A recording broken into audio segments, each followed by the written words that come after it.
The last lecture, we were looking at expectation interest basis and reliance interest basis. Primarily, we were looking at step two that the courts use when they are deciding on damages, and the step two was measure of damages. How do the courts measure damages? We'll continue with our discussion on expectation interest basis in this lecture as well, and we'll look at then step 3 also, which is mitigation of loss. But first, let us go back to our discussion on expectation interest basis. We saw that that's what the courts attempt to do. They try to grant to the innocent party the expectation that it had. And this is simply keeping in line with the general definition of contract, which is a legally binding agreement.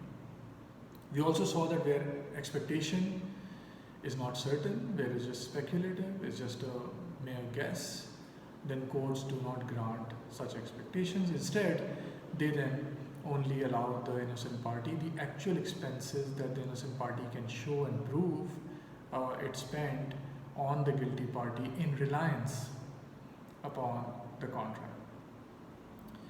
There's one other aspect of expectation interest basis that we need to touch upon. And that aspect is that sometimes courts, in their attempt to grant you your expectation, sometimes they're handicapped. They might be handicapped in the sense that perhaps the expectation that you're asking for is a legitimate expectation, but perhaps is disproportionate to the harm, to the damages that are being asked for. A case in point is Ruxley Electronics versus Forsyth. What happened in this case was that a pool had to be constructed. So the contract was for the construction of a pool. And the parties decided that the pool would be 7.5 feet deep. The pool was constructed, but instead of being 7.5 feet deep, it was just a 6 feet deep pool. The owner who had commissioned this pool, he was not happy, of course. He went to the court and asked for compensation. Now, the important point here to remember is that the compensation he asked for was to completely demolish this pool and construct a pool which is 7.5 feet deep, as was originally agreed. So essentially what he was asking for was a sum of 21,500 pounds, which he said was required to dig up the entire project, to dig up the entire pool that has been constructed, and then to lay the pool all over again. The courts accepted that there was a breach of contract. The courts accepted that originally the pool was meant to be 7.5 feet deep, and it is only 6 feet deep now. But they were also concerned that this claim for 21,500 pounds was disproportionate to the loss of amenity that the owner had suffered. Yes, he did not get 7.5 feet deep pool. Yes, he got 6 feet deep. And so therefore there clearly is a loss of amenity to that extent. He cannot enjoy the pool in the same way as he would have enjoyed 7.5 feet deep pool. But to ask for the entire pool to be demolished and for it to be constructed all over again, the court felt that would be quite unfair as well. That would be quite disproportionate, to use the court's words. And so therefore, the court said that in cases where the loss that you're claiming is disproportionate to the loss of amenity that has actually happened, the court will compensate you, but not really on the same basis as expectation interest. So therefore, in Ruxley Electronics versus Forsyth, the claimant was only allowed a relatively minor amount of 2,500 pounds, which is almost 1/10 of what was being claimed. And the court said, look, we know that you did not get what you had bargained for.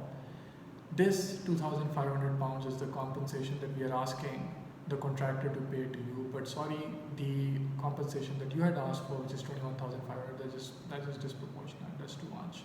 You can still enjoy the pool, not perhaps in the same way, but you can still enjoy the pool. And to the extent that it's not in the same way, we are compensating you with the sum of 2,500. So you need to remember this also. You need to remember this principle that yes, courts will try to give you your expectation, but then that expectation has to be proportionate. And if the courts come to the conclusion that it's not proportionate, then you will be given a lesser sum, only reflecting the loss of amenity, the discomfort, the inconvenience that you suffered. The second point to note about expectation interest basis and related in a way to loss of amenity is that there are certain contracts where amenity is the main purpose of the contract. For example, if I book a holiday with a company, let's suppose Thomas Cook or whichever other holiday providers are there, and I book a holiday with them whereby they are responsible for my traveling, for my lodging, boarding, and whatever other excursions I need to do. The whole point why people go on such holidays is basically because it's an amenity for basically for recreation, for fun, entertainment. That's the whole point. You go to watch a movie for the entertainment purposes.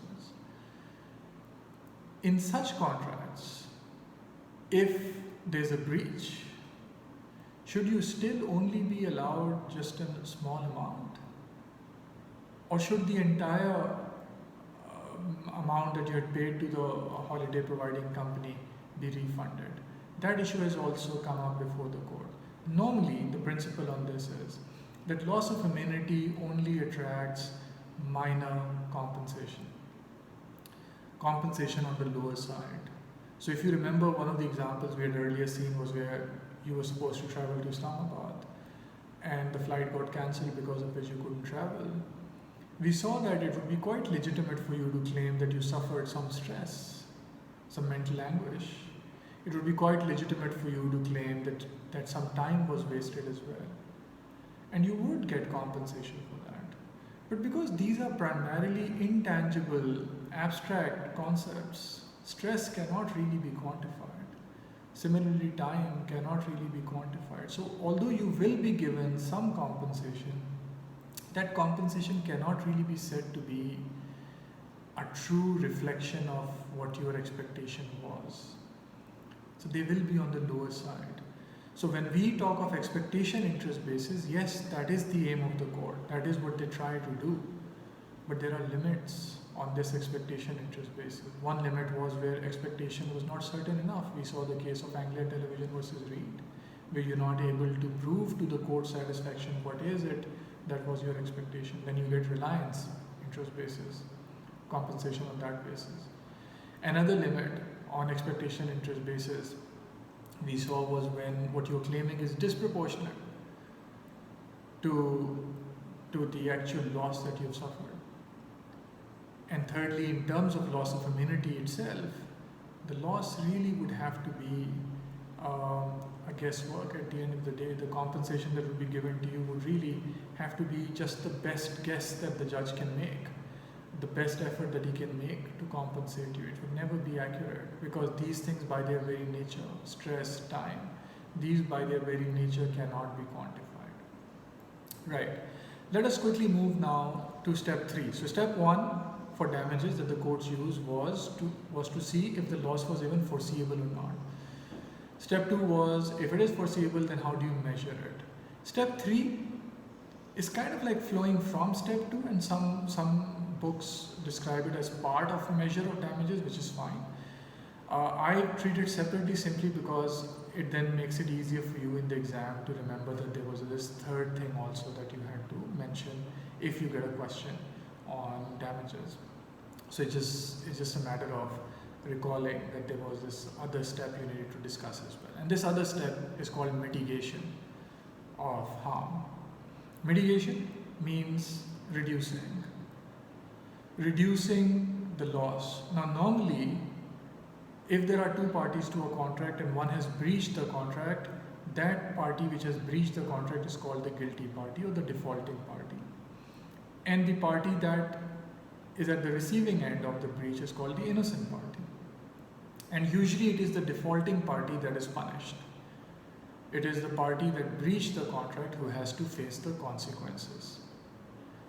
But there is one instance, one duty that is imposed on the innocent party.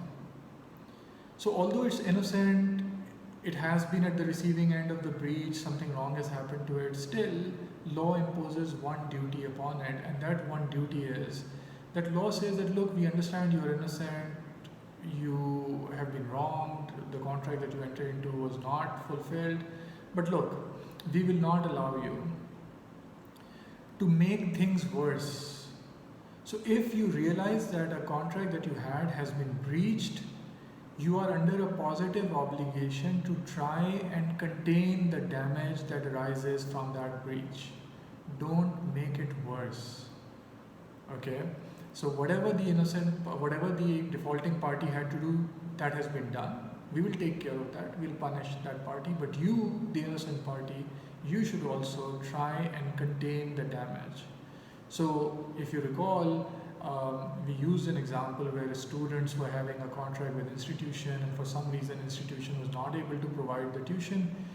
The student would be under a positive duty to mitigate his loss. If he was not getting the tuition from the institution, he should have gone elsewhere. What he is not allowed to do is to just sit idly by and waste his time. He is not allowed to let his exams be affected because of the fact that tuition was not provided. So if one institution is not providing the tuition, you go elsewhere. If there is no other institution available, you try your best. In other words, you contain the damage. If you fail to contain the damage, in other words, if you fail to mitigate your losses, then to the extent that the losses were aggravated because of your failure, innocent party, you will not be compensated. Let us consider another example for this point to be clearer to you. Let's suppose the contract was for the sale of a phone. I contracted to sell my phone to you. Brand new phone. I contracted to sell to you. And then later on I breached my contract. I refused to sell the phone to you. You are the innocent party here. You have been wronged, but you're also under an obligation to mitigate your loss, which means go to the market straight away. Once you find out that I have defaulted, I have breached the contract, you immediately come under an obligation to find alternative sources for the phone. You cannot waste time. So if you continue to negotiate with me, you continue to talk to me, trying to change my mind, and let's suppose this whole process took a month, and for a month you have just simply been talking and have not bought the phone. And ultimately, after the month is up, you realize that there was no point in talking further, and ultimately you did go to the market and you did buy a phone from the market, the same phone. Except that in that 1 month, let's suppose the phone prices have gone up and you had to pay 10,000 extra for the same phone. That 10,000 extra that you had to pay, that is your responsibility. It's your fault. Instead of talking to me, instead of wasting time, after you had learned about my breach, you should have immediately gone to the market, immediately. And had you done that, you would have gotten the same phone for the same price. Even if you hadn't gotten it for the same price, let's suppose in the market the phone perhaps was available, but maybe at a cost which was 1,000 rupees more than what you were supposed to pay me, you should still have gotten it. You should still have gotten it because that 1,000 rupees is my responsibility. That is what the court would have asked me to pay to you because you acted with promptitude, you went to the market immediately, got the phone, it's just that you had to pay 1,000 rupees extra, that I'll pay to you. But you waited for 9 months, you waited for a whole month, and in that 1 month, 9,000 rupees extra was sort of like the increase in the price. That extra 9,000 is something that you will have to bear. So to summarize, step 3, mitigation of loss, is all about the innocent party immediately finding alternative means to satisfy the expectation. Breach has happened, you go elsewhere if you can. Of course, if you can't, you can't. Okay? But if there is something that you could do, you will be expected to do, and whatever delay that you make in doing that will be to your own